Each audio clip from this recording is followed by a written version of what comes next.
All right, let's dive in. Today, we are breaking down a really complex and honestly fascinating worldview called Quantum Veritas. Now, just to be clear, our job here isn't to tell you what to think.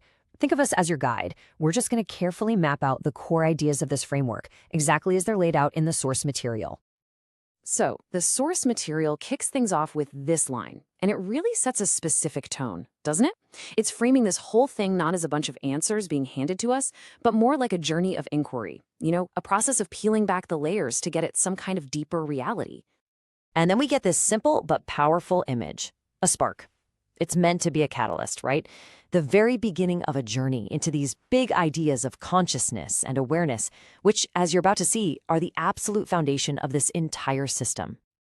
So yeah, our goal with this explainer is to be like cartographers, map makers. We're not here to prove or disprove anything. We're simply going to map the terrain of the Quantum Veritas framework to help you understand its structure, its rules, and all its core pieces. Okay, the first major landmark on our map is what's called the architecture of being. And this is where the framework dives right into a massive question. Inside the system, what exactly are we? The answer this framework gives us goes way beyond our normal day-to-day understanding of who we are. It's suggesting we're a whole lot more than just our physical bodies or the thoughts bouncing around in our heads. And here it is. The framework lays out this kind of cosmic ladder of the self. It starts with what we all know, our personality and our ego. But from there, it suggests we expand out through these different layers like the soul, the higher self, something called a monad, and all the way out to what it calls the source. The big idea here is that each of these layers is basically a step on a path back to some kind of universal consciousness, and each one holds its own memories and its own purpose. So if that's who we are, the next logical question has to be, where are we? This next part of our map gets into the nitty-gritty of the fabric of reality itself, the actual environment that this multi-layered consciousness is living in. This table breaks down the fundamental building blocks of that reality. You've got things like timelines, which are described as these branching paths of potential futures, and densities, which are like different vibrational states of being. The main takeaway here is that these aren't just, abstract ideas. In this framework, they're presented as the literal, functional architecture of our world, and it's all held together by this concept of quantum entanglement. Now, to help us wrap our heads around how you navigate this reality, the source brings in two really specific terms, space-time and time-space. The easiest way to think about them is as two interwoven fabrics of experience. And what's crucial is that it says the astral plane is the bridge. It's the pathway that lets you move between them.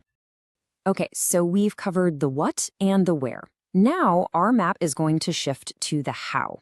This section gets into the practical tools and techniques that the source material lays out for actually engaging with this reality and, expanding your own consciousness. And see, this isn't just a theoretical model. The framework comes with a whole set of practices. They're designed to let a person go from just being a passive observer to being an active participant inside this whole structure. One of the big techniques it talks about is pineal awakening. You've probably heard of the pineal gland being called the third eye in a lot of spiritual traditions. Well, in this framework, it's treated as a literal biological tool that you can actually activate to ramp up your perception and get more spiritual clarity. All right, now we're getting to one of the most mind-bending concepts in the whole framework. Retrocausality. This is the idea that the past isn't set in stone. The source claims you can consciously go back and influence past events to literally create a fork in your present timeline. Remember those branching paths we talked about earlier? Well, this is supposedly the main tool for actively choosing which path you end up on. And the list of techniques just keeps going. The source also gets into a bunch of other practices, things like cleaning your chakras, setting up energetic defenses, using certain sounds and frequencies, and even detoxing your body, all for the stated goal of reaching a higher state of awareness. Okay, so this is where our map takes a pretty major turn. Up until now, we've really been focused on the individual and their own potential. But now, the framework zooms way out to describe these powerful external forces that it claims are pulling the strings on this entire reality from behind the scenes. The source material introduces what it calls a hidden history, and it's filled with a whole array of non-human intelligences. It's a really complex cast of characters. You've got specific groups listed like Pleiadians and Andromedans, But then it also describes opposing forces, like so-called reptilian interference. And all these groups are said to be operating within these huge galactic hierarchies that are influencing our reality. Which, of course, raises a massive question. If these are all the players on the board, what's the game board itself? What's the overarching system that holds all of these forces, both the ones it calls good and the ones it calls bad? And the answer, according to this source, is something it calls the simulation architecture. This is a central, pivotal idea, a massive, overarching control system, a framework designed specifically to manage and influence the very nature of reality. And this slide gets into the supposed mechanics of that control system. The source talks about things like archonic AI, control frequencies, and even systems for soul entrapment. Look, this is obviously a very dark and complex part of the map, but it's really important to point out that the source doesn't present these things as impossible to beat. It actually frames them as systems that can be understood, navigated, and, in the end, overcome. And that brings us to our final section. We've really journeyed through the key pieces of this Quantum Veritas worldview, from the nature of who we are to the reality we live in, and now we can put it all together and see the whole picture. The source material wraps up with this really powerful and direct statement.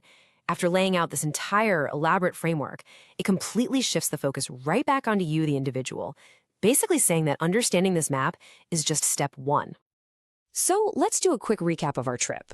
We started with the self, defining it as this multi-layered consciousness. Then we mapped the reality it lives in, we looked at the tools for activating its potential, and finally, we charted the hidden forces and control systems that are said to be in play. And that leaves us with one last big question. We've done our job as map makers, right? We've laid out the details of this specific map of reality just as the source describes it. But like any map, it's just a representation, which leaves a question for you to think about. If this is the map, what's the territory?